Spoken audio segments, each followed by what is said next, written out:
আসসালামু আলাইকুম। আজকে আমরা দেখব যে প্রোগ্রামিংয়ে আমরা কেন রিটার্ন জিরো ইউজ করে থাকি।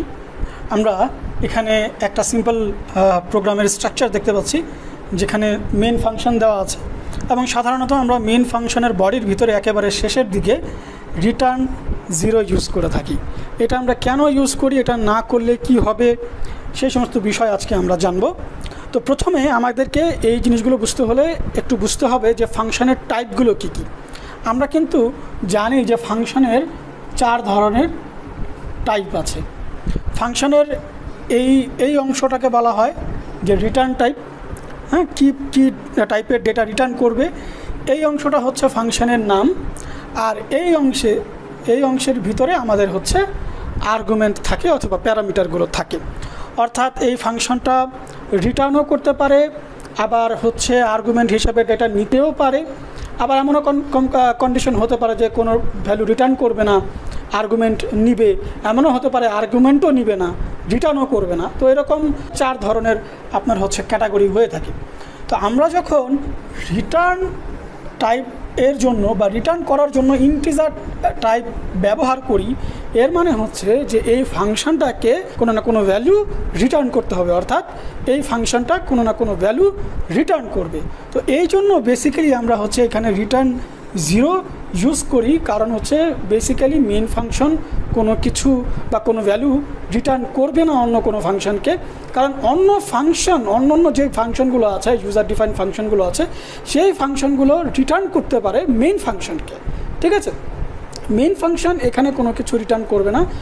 যদি করেও তাহলে কি রিটার্ন করতে পারে, যেমন আপনার হচ্ছে কিছু নেগেটিভ ভ্যালু রিটার্ন করতে পারে যেগুলো অ্যাকচুয়ালি কোনো না কোনো এররকে ইন্ডিকেট করে থাকে।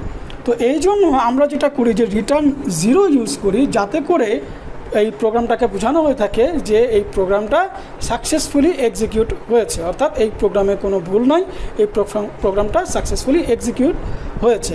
যদি রিটার্ন জিরোর জায়গায় রিটার্ন 1 করা হয়, এর মানে হচ্ছে যে এই প্রোগ্রামের মধ্যে কোনো না কোনো ধরনের আপনার হচ্ছে এরর আছে। কোন ধরনের এরর আছে এটা এখনও পর্যন্ত স্পেসিফিক হবে না, কারণ এর বিভিন্ন কোড আছে, -1, -2, -3 এরকম করে নেগেটিভ কিছু ভ্যালু আছে যেগুলো এক একটা ভ্যালু এক একটা এররকে ইন্ডিকেট করে। এবং যতগুলো ভ্যালু আছে নেগেটিভ ভ্যালু, এর মধ্যে আপনার হচ্ছে শুধুমাত্র জিরোই ইন্ডিকেট করে হচ্ছে যে প্রোগ্রাম সাকসেসফুলি রান হয়েছে, বাকি সবগুলো ভ্যালু ইন্ডিকেট করে যে প্রোগ্রামের মধ্যে কোনো না কোনো ভুল আছে।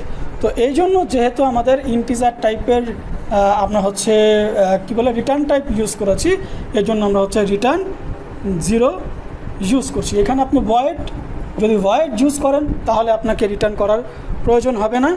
আপনি যদি রিটার্ন জিরো ইউজ নাও করেন, অর্থাৎ ইন্টিজার টাইপ দেওয়ার পরেও যদি রিটার্ন জিরো ইউজ না করেন, তারপরেও প্রোগ্রাম সাকসেসফুলি রান হবে।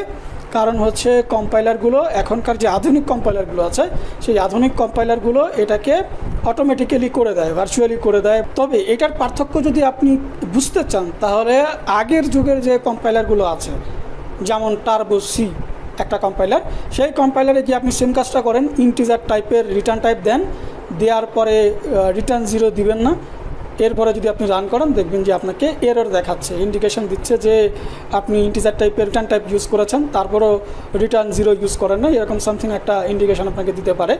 তো তখন আপনি বুঝতে পারবেন যে এই ধরনের প্রবলেম আসলে হয়। কিন্তু আধুনিক কম্পাইলারগুলো এই প্রবলেমগুলো দেখায় না, ধরেই নেয় যে এই সমস্ত বিষয় প্রোগ্রামাররা জানে এবং এটা আসলে খুব একটা মেজর কোনো প্রবলেম না। এই জন্য আপনার হচ্ছে এটা বাই ডিফল্ট করে দেয়, যাতে করে কেউ যদি ভুলে যায় রিটার্ন জিরো লিখতে, কোনো যেন অসুবিধা না হয়, সাথে সাথে যেন সে তার রেজাল্টটা দেখতে পারে। আমার ভিডিওটি যদি ভালো লেগে থাকে তাহলে লাইক করবেন, শেয়ার করবেন। তোমরা যদি নতুন এসে থাকো তাহলে সাবস্ক্রাইব করবে। সব নতুন ভিডিওগুলি সবার আগে তোমার কাছে পৌঁছে যাবে। আল্লাহ হাফেজ।